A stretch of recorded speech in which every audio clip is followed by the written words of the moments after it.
নমস্কার বন্ধুরা, একটি অত্যন্ত গুরুত্বপূর্ণ বিষয় ফোনপে অ্যাপ্লিকেশন। আপনি এটিএম কার্ড ছাড়াও যদি আপনার আধার কার্ডের সঙ্গে ব্যাংকের লিংক থাকে, আপনি এই অ্যাপ্লিকেশনটি চালু করতে পারবেন। তো আমি আপনাদের সামনে ফোনপে অ্যাপ্লিকেশনটি খুলে নিচ্ছি এবং কি প্রসেসে আপনি করতে পারবেন সেই বিষয়টা দেখাচ্ছি।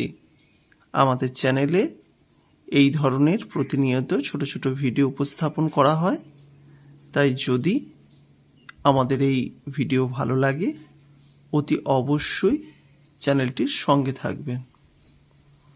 এখানে ফোনপেতে এখন ফিঙ্গারপ্রিন্ট দিতে বলছে, আমি অলরেডি দিয়ে দিয়েছি।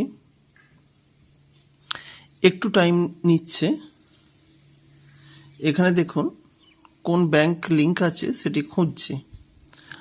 তা সেই হিসেবে ব্যাংক আমি এসবিআই ব্যাংক লিংক করতে চাই। তো আমি এসবিআই ব্যাংক ক্লিক করলাম। এসবিআই ব্যাংক আমি ক্লিক করেছি।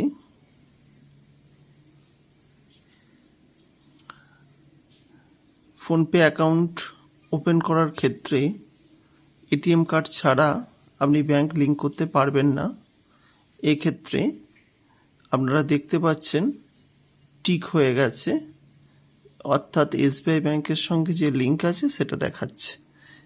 এবার আমি করব সেট ইউপিআই পিন। যেই আমি সেট ইউপিআই পিন করলাম, দেখুন দুটি অপশন কিন্তু চলে এসেছে। এই বিষয়টা আপনাদের জানা দরকার। Aadhaar number link with bank, debit or ATM card, অর্থাৎ আপনি যে কোনো একটি অপশন দ্বারা আপনার পিন কিন্তু সেট করতে পারেন। তো যেহেতু এখানে সবুজ টিক হয়ে আছে, অলরেডি আমি চেঞ্জ করতে পারি। আপনি চেঞ্জ করতে পারবেন। আধার কার্ড দিয়ে আমি করব, কারণ এটিএম কার্ড দিয়ে খুব সহজে করা যায়, আপনারা জানেন। দেখুন আধার কার্ডের নাম্বারটা কিন্তু আধার কার্ডটা আপনাকে বের করে রাখতে হবে। আধার কার্ডের প্রথম 6টা নাম্বার কিন্তু আপনাকে বসাতে হবে। তো আমি আধার কার্ডের প্রথম 6টা নাম্বার বসাচ্ছি।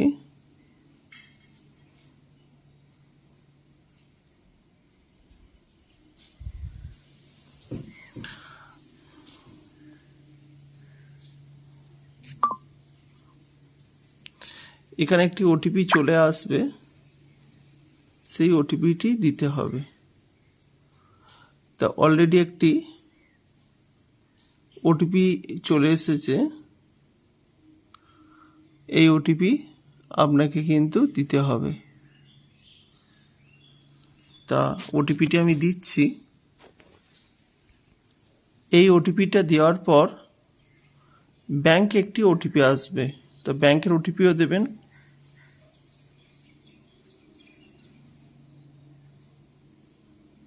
আমি দিলাম এবং এরপর সেট করতে বলছে। তো আমি সেট করে নিয়ে তারপরে আপনাদের দেখাচ্ছি। Set 6 digit UPI. আমি 6টা সংখ্যা দিয়েছি এবং আমার এখানে ব্যাংকের সার্ভার ডাউন হওয়ার জন্য এই মুহূর্তে কিন্তু হচ্ছে না। এখানে একটি অপশন দিচ্ছে, আপনারা দেখতে পাচ্ছেন আনএবল টু সেট। তো এখানে বলছে ডেবিট কার্ড দিয়ে করতে। The mobile number link with the Aadhaar card is different from the number register with the bank. এখানে মোবাইল নাম্বার আর আধার ব্যাংকের যে নাম্বার দেওয়া আছে সেটা আলাদা, সেই কারণে এরা দিচ্ছে না। আসলে আধার কার্ডে যে মোবাইল নাম্বারটা দেওয়া আছে, যেটাতে পিন এলো, আর ব্যাংকের যে নাম্বারে রেজিস্ট্রেশন আছে, দুটোর মধ্যে আলাদা হওয়ার জন্য এটি কিন্তু করতে পারলো না। কিন্তু যাদের আধার কার্ডের মোবাইল নাম্বার আর ব্যাংকে রেজিস্টারের মোবাইল নাম্বার একই, তাদের ক্ষেত্রে কিন্তু কোনো রকম কোনো পিন লাগবে না, মানে কোনো রকম ডেবিট কার্ড বা এটিএম কার্ড লাগবে না। এটার মাধ্যমে কিন্তু আপনারা করতে পারবেন। আমার 2টো নাম্বারে 2টো মেসেজ এসেছে, ওটা কিন্তু সেম নাম্বার হতে হবে। যাই হোক, এটা হচ্ছে একটা সহজ প্রসেস। এই প্রসেসে আপনি খুব সহজেই কিন্তু করতে পারবেন। আজকের মতো বিদায় নিচ্ছি। আপনারা অতি অবশ্যই চেষ্টা করুন, করতে পারবেন। নমস্কার।